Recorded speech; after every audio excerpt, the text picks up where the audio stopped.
Halo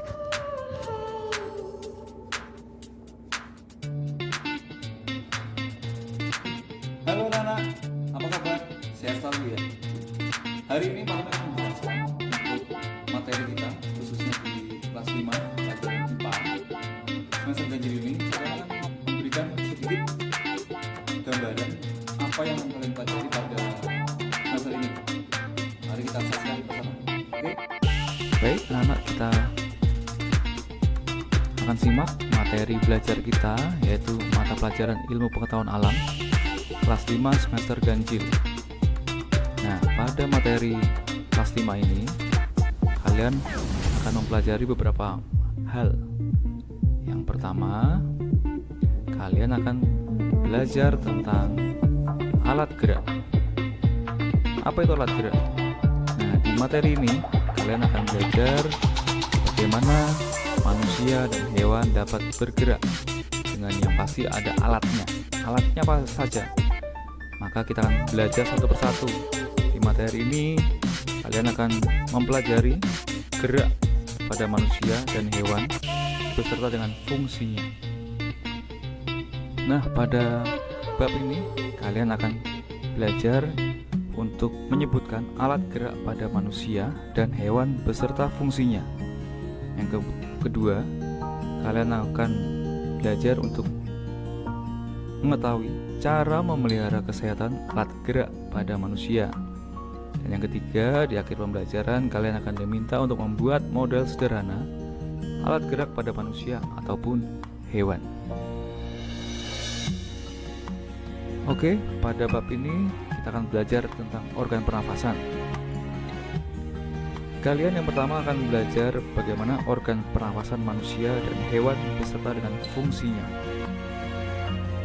Yang kedua, kalian akan belajar cara memelihara kesehatan alat pernafasan manusia. Yang ketiga, kalian juga akan diminta untuk membuat model sederhana alat pernafasan manusia. Berikutnya, kalian juga akan belajar tentang organ pencernaan. Nah, tampak pada gambar ada seorang anak putri sedang melakukan aktivitas makan. Di situ ada lauk, ada sayur, ada nasi, ada buah, ada susu atau air minum yang dikonsumsi. Nah, organ-organ apa saja yang merupakan organ pencernaan? Kita akan belajar tentang itu. Kalian akan mempelajari organ pencernaan pada manusia dan hewan beserta dengan fungsinya. Yang kedua, kalian akan belajar tentang macam-macam penyakit pada organ pencernaan manusia. Kemudian bagaimana cara memelihara kesehatan organ pencernaan. Kemudian menjelaskan zat gizi yang dibutuhkan oleh tubuh kita itu apa saja. Dan terakhir kalian juga belajar tentang cara membuat model sederhana organ pencernaan manusia ataupun hewan. Next, anak-anak akan belajar tentang organ peredaran darah. Ada organ peredaran darah. Gambar pada layar tampak ada gambar apa? Mungkin kalian sudah tahu apa itu gambar yang tampak pada layar. Di bagian ini kalian akan belajar menjelaskan pengertian fungsi dan cara memelihara organ peredaran darah, baik itu manusia ataupun hewan.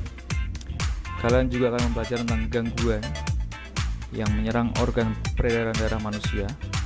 Kemudian bagaimana cara memelihara kesehatan organ peredaran darah manusia. Serta nanti di akhir pelajaran pada bab ini kalian akan belajar bagaimana membuat karya tentang organ peredaran darah manusia. Baik, berikutnya pada akhir semester ini kalian akan mempelajari bab yang kelima, yaitu tentang ekosistem. Pada layar tampak seekor ikan Nemo yang berada di lingkungan laut.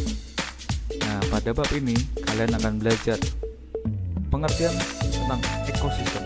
Apa itu ekosistem? Kalian belajar tentang istilah ini.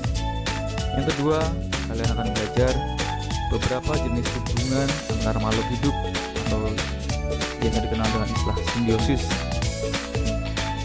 Yang ketiga, kalian akan mempelajari tentang hubungan antar komponen ekosistem dan jaring-jaring makanan dalam suatu lingkungan. Serta nanti juga sama seperti bab sebelum-sebelumnya, di akhir materi kalian akan belajar untuk membuat karya tentang konsep jaring-jaring makanan dalam suatu ekosistem. Nah, sudah kurang lebih ada 5 bab yang akan kita pelajari pada semester ini. Tadi ada alat gerak, kemudian organ pernafasan, organ pencernaan, organ peredaran darah, dan yang kelima adalah tentang ekosistem. Maka 5 bab ini akan kita fokuskan khususnya di semester ganjil ini. Maka Pak Tony pesan agar anak-anak rajin-rajinlah untuk membaca.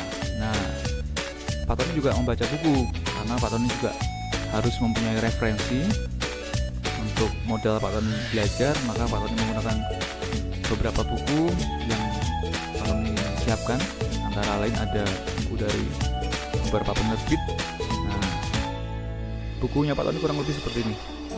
Tidak wajib untuk kalian miliki, tapi Pak Tony sarankan bahwa buku referensi atau buku pendamping yang bisa membantu kalian banyak, entah itu dari berbagai macam penerbit. Salah satunya ya seperti yang ada di layar ini. Mungkin kalian nanti bisa mencarinya, tapi ini karena cetakannya lama, tapi Pak Tony yakin di toko buku banyak beredar. Tidak harus seperti ini, banyak buku referensi yang bisa kalian gunakan. Pak Tony hanya menggunakan kurang lebih ada 4 ini, tapi sebenarnya masih ada lagi, tapi Pak Tony yakin kalian bisa lebih banyak lagi untuk pengetahuan. Tidak harus buku, juga kalian bisa menggunakan pengetahuan lain atau sumber lain belajarnya. Itu bisa dari internet atau majalah atau dari media yang lain yang bisa kalian gunakan untuk belajar.